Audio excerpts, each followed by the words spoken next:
अपने लक्ष्य के प्रति जोशीले और जुनूनी बन के रहिए साहब, और विश्वास कीजिए जो आप परिश्रम कर रहे हैं, जो आप मेहनत कर रहे हैं, उसका जो परिणाम होगा वो आपकी सफलता होगा, वो आपका लक्ष्य होगा, लक्ष्य के अंदर विजयी होना होगा। नमस्कार, जय हिंद। मैं हूं आपका दोस्त कवि आदि गणेश। स्वागत करता हूं आप तमाम साथियों का हिंदी साहित्य इतिहास प्रश्नोत्तरी की टेस्ट सीरीज संख्या 69 के अंदर, 69 के अंदर। इससे पूर्व के 68 वीडियो आपने नहीं देखे तो प्लेलिस्ट में जाकर देख सकते हैं। टेलीग्राम चैनल ज्वाइन कर लो, कवि आदि गणेश हिंदी नाम से है, जिस पर 8600 से अधिक लोग जुड़ चुके हैं। यहाँ पर सवाल सूचना वगैरह डालता रहता हूँ मैं। कल रीट का परिणाम जारी हो गया और आज रीट की जो मुख्य परीक्षा, जिसे अध्यापक भर्ती परीक्षा, उसकी तारीख भी जो घोषित हो गई। तो जो जिसकी तैयारी कर रहा है उसमें लगे रहें। सेकंड की करा, सेकंड में जो जान से लगे रहिए। फर्स्ट वाले फर्स्ट की करते रहे अभी, और केवल जो थर्ड पर निर्भर है वो उसकी करते रहे। पहला सवाल, द्विवेदी जी ने किस भाषा को कविता के सिंहासन से उतार कर खड़ी बोली को प्रतिष्ठित करने में जो काफ़ी योगदान दिया? किस भाषा को? फारसी को, पाली को, संस्कृत को या फिर ब्रज को? बताइए, ए होगा, बी होगा, सी होगा या फिर डी होगा? उत्तर हो जाएगा डी, ब्रज भाषा को। तो द्विवेदी साहब ने क्या किया, ब्रज भाषा को, कविता का जो ब्रज भाषा हावी थी कविता के क्षेत्र में, सारा का सारा सृजन ब्रज में हो रहा था, उसको सिंहासन से उतारा और खड़ी बोली को प्रतिष्ठित किया साहब।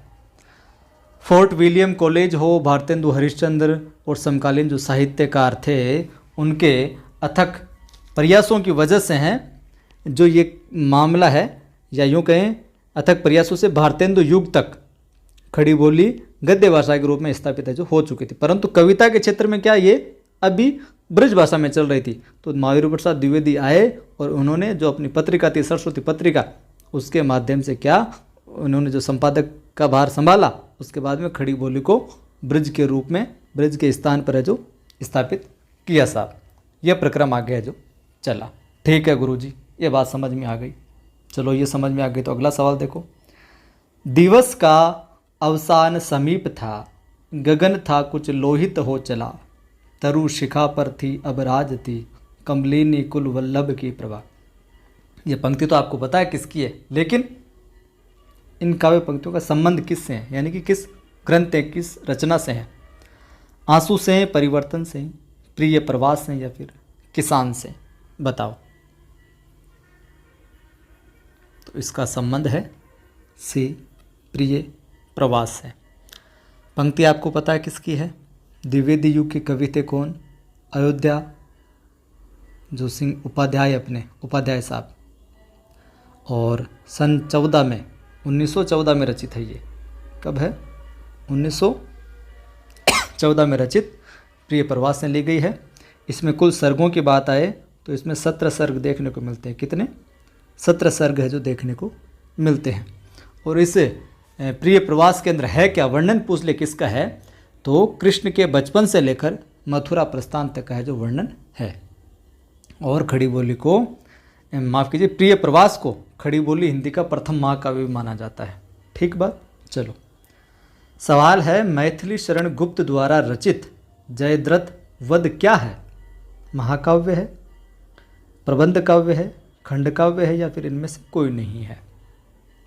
तो ये क्या चीज़ है? ये है खंड काव्य। सी उत्तर यहाँ पर सही हो जाएगा। क्या है? खंड काव्य। देखिए, कोई महाकाव्य होता है, महा यानी बड़ा काव्य होता है, जो उसका आंशिक रूप जो होता है, उसका आंशिक रूप का अनुसरण करने वाली जो विधा है वो खंड काव्य कहलाती है। अंश उसका खंड में, एक खंड में, वो खंड काव्य कहलाती है।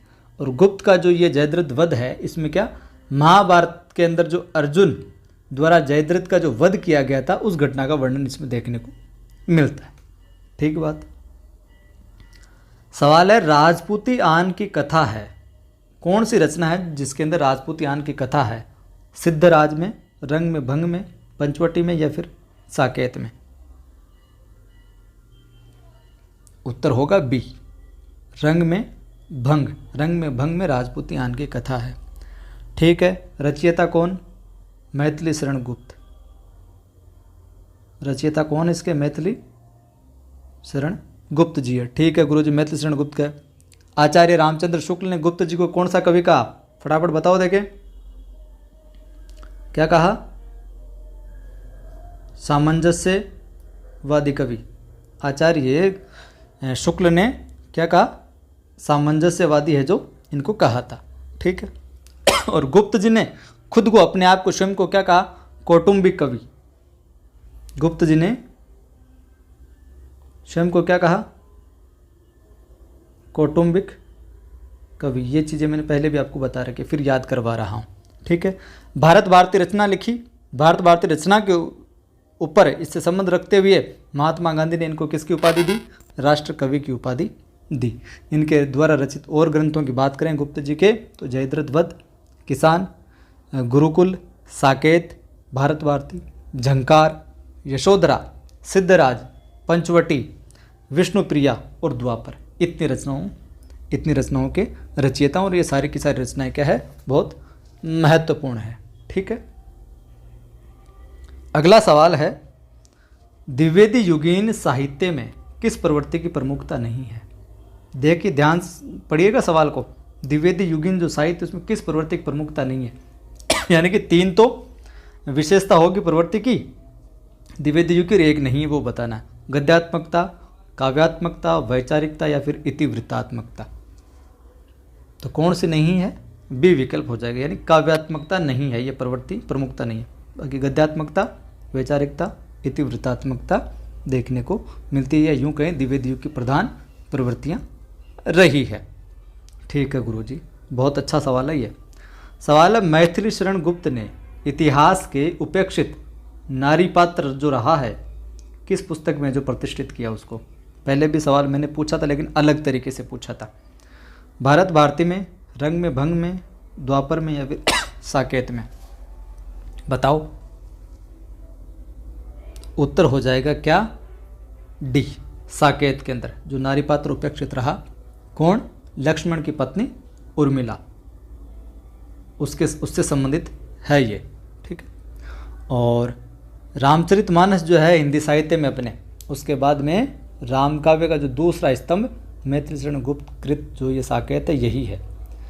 भारत भारती, रंग में भंग, जैसे मैंने भी पहले बताया, वैतालिक, पंचवटी, विष्णुप्रिया, विकट भट्ट, ये सारी की सारी रचना गुप्त जी की है।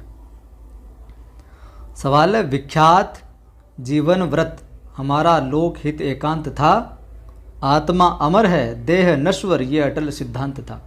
पंक्तियाँ किस कृति में संग्रहित है? कौन सी कृति से ली गई है?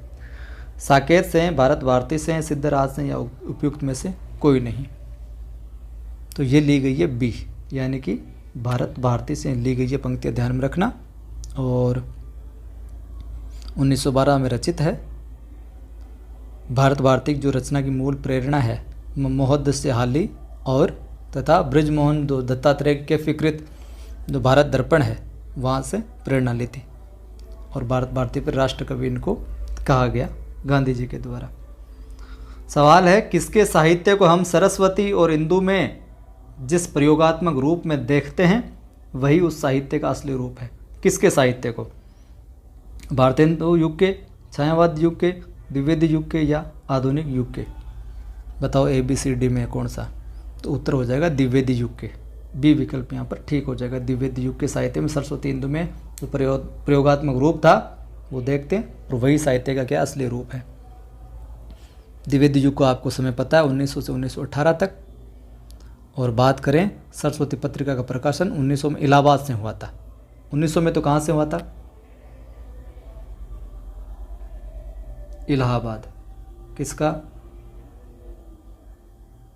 सरस्वती पत्रिका का।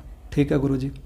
1903 ईस्वी में मयूर प्रसाद द्विवेदी जी इसके ख्यातिलब्ध संपादक हुए, और इनके मार्गदर्शन और प्रेरक व्यक्तित्व ने और लोगों को भी जोड़ा, राष्ट्रीय चेतना का स्वर दिया इसको। इंदु का जो प्रकाशन वर्ष है वो सन 1909 है। इंदु को क्या मिलता है? इंदु का प्रकाशन वर्ष 1909 है, और इसका होता है वाराणसी से। माफ़ कीजिएगा साथियों, गले में थोड़ा सा ज़्यादा हो रहा, ठीक हो जाएगा। वाराणसी से, ठीक है, प्रारंभ होता है, जिसमें अंबिका प्रसाद गुप्त हो गए, रूप नारायण पांडे हो गए, जयशंकर प्रसाद, इनकी जो आरंभिक रचनाएं है ना, प्रारंभिक रचनाएं शुरुआती की, वो प्रकाशित करने का श्रेय इसी पत्रिका को है।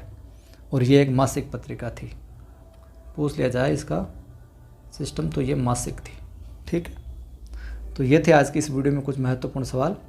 अच्छे लगे ही होंगे, अच्छे लगे तो लाइक कीजिए और दोस्तों को भी बताइए, शेयर कीजिए ताकि वो भी जुड़ सके, उनकी भी मदद हो सके, अपना परिवार भी आगे बढ़ सके। पहली बार देखने वाले साथी चैनल को सब्सक्राइब कर बेल आइकन क्लिक कर लो। जय हिंद, फिर मिलता हूँ।